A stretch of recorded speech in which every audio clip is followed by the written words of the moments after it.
On a fait... je sais pas, en fait je sais plus ce que j'ai dit exactement.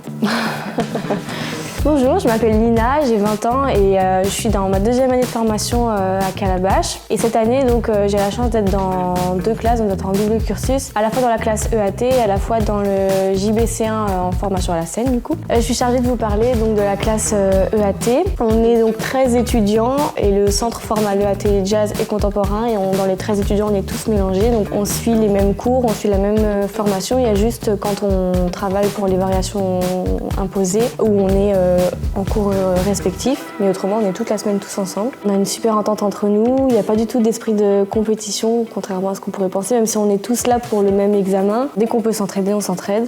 Donc ça c'est vachement cool. De manière générale, on est entouré d'une équipe hyper bienveillante, les profs sont hyper accessibles, ils sont toujours là si on a besoin d'eux, si on a besoin de leur poser des questions. Ils nous prennent tous en considération et surtout l'artiste aussi qu'on est. L'année dernière pour l'EAT, maintenant ça se passe en 2 phases, donc il y a une phase d'admissibilité où on prépare une variation de fin de 2e cycle et ensuite si on est admis, on prépare la variation de fin de 3e cycle, donc pour l'examen final. Voilà, la variation de fin de cycle 2, nos professeurs ont essayé d'intégrer dans les exercices des éléments techniques, par exemple, qu'il y avait dans la variation imposée, nous aider à intégrer plus vite pour qu'on puisse s'entraîner plus souvent et que ça soit 2 en 1, quoi. On a aussi eu un stage avec Baptiste Leclerc, donc, qui nous a préparé donc, pour la variation de fin de 2e cycle, qui était donc en jazz chorégraphiée par Martine Kurtakadé. Donc la formation EAT, c'est une formation pluridisciplinaire, c'est pas parce qu'on passe son EAT en jazz qu'on fait que du jazz. Tout le monde en fait fait jazz classique, contemporain.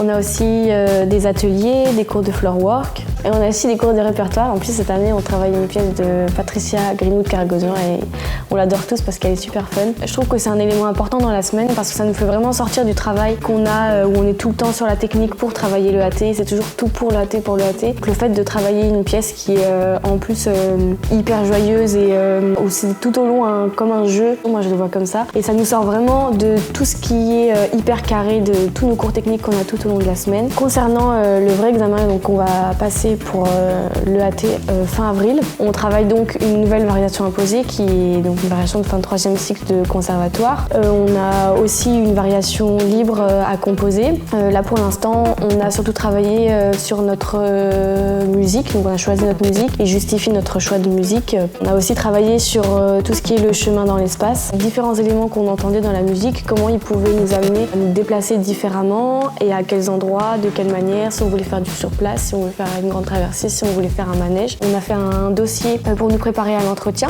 On a des cours aussi pour nous préparer à l'improvisation. Donc on a des lignes de travail qui peuvent aussi nous servir à construire notre variation libre. Je dirais que pour moi Calabash c'est dynamique, bienveillant et intense. Si vous voulez nous voir danser, vous pouvez nous retrouver le 8 juin à Saint-Genis-Laval.